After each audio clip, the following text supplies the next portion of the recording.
Hypnosis with real clients facing genuine issues. Brought to you by the hypnotherapist demanded by celebrities, CEOs, and even royalty, Adam Cox. These recordings took place live from Adam's clinic in London's world-famous Harley Street. So, get yourself comfortable and enjoy today's episode of The Hypnotist.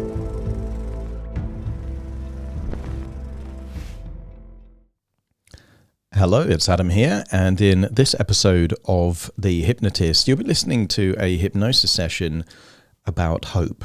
And I think hope is not an emotional resourceful state that I tend to use a lot with clients. I tend to focus more on things like optimism or positivity or gratitude, things like that. But hope itself, I think, is resourceful in the sense that it has an enduring quality that no matter what is going on, hope will always be there.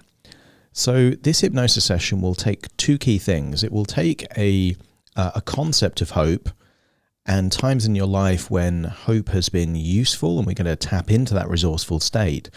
But also there is a poem, and I'm starting to use poetry to get inspiration in the same way that I've used movies and books and even song lyrics as kind of inspiration.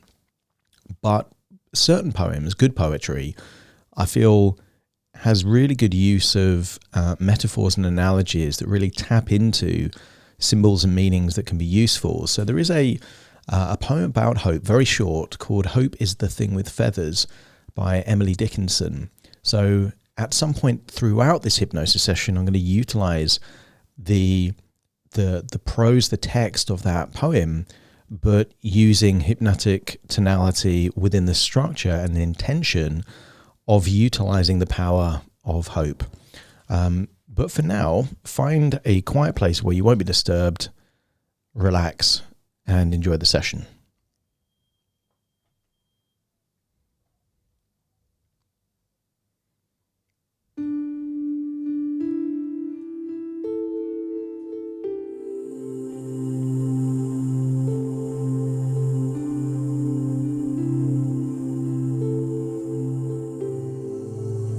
Take a deep breath in, and as you breathe in a resourceful feeling of relaxation, and as you exhale, just get a sense that anxiety, worries, stress or tension is leaving your body in your outward breath.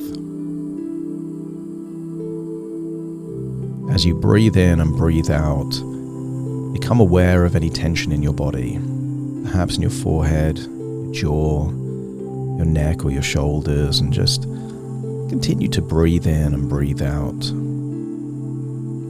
And I wonder what would happen if, as you breathe in that resourceful feeling of relaxation, as you exhale, consciously decide to let go of that tension now. And in doing so, on your outward breath, notice that the tension does melt away, that it feels like it is leaving your body. And in doing so, you can feel more relaxed and perhaps move the posture and position of your body into a position giving you the ability to relax even more. That's it.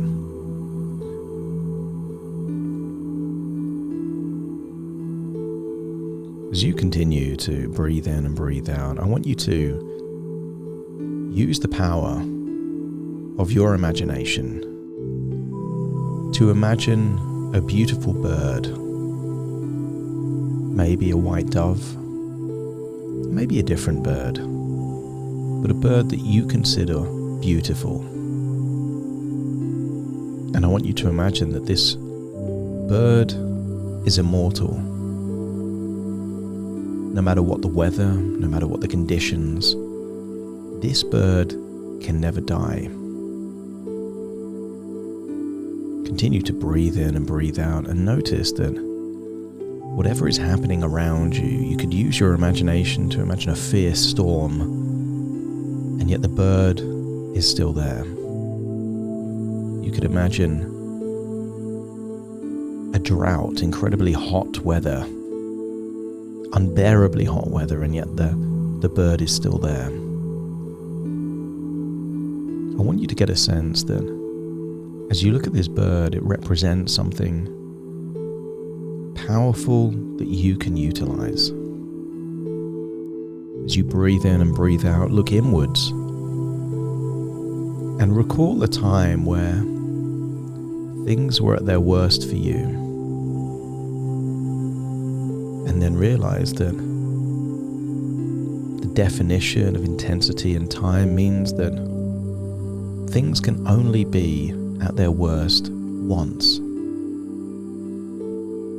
The definition of worst means nothing could be worse. And therefore, things were better before that time, and things got better after that time.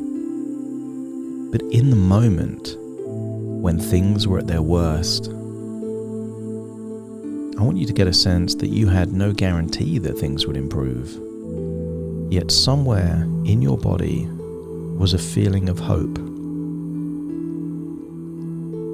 that perhaps things could improve. Maybe there was a lesson to learn, a decision to make, responsibility to step up to, or maybe just things around you, your circumstances changed and things got better.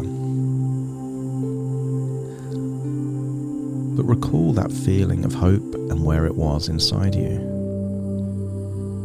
Maybe it was in your chest, near your heart, or perhaps lower. Maybe in your head. Get a sense of where hope is inside you now. And then look out and see that bird again, that beautiful bird, and realize that hope is the thing with feathers that perches in the soul and sings the tune without the words and never stops at all.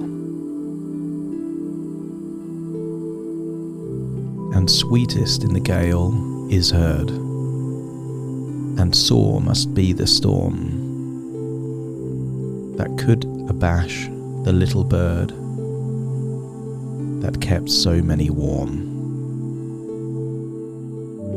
I've heard it in the chillest land and on the strangest sea,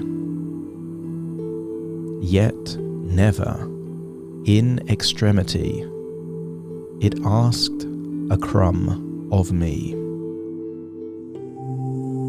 As you breathe in and breathe out, get a sense that some emotional, resourceful states require something from you in order to be disappointed. You need expectations. In order to be angry, you need rules. And yet hope doesn't require anything from you. You can consider hope just an inner knowing that better things are coming. And accept this suggestion that better things are coming for you. No matter how bad things get. Moments in life are like seasons. Spring will follow the winter. The sunrise will follow the night. And things will get better for you. And with that knowledge, locate where hope exists inside you and imagine expanding that location, that feeling of hope. Realizing that hope, where hope is there, it unlocks many other resources that create self-fulfilling prophecies that create the very future you desire. When hope is there, you make decisions. When hope is there, you try and learn new things. When hope is there, you take actions, invest effort, try things out. So nurture hope.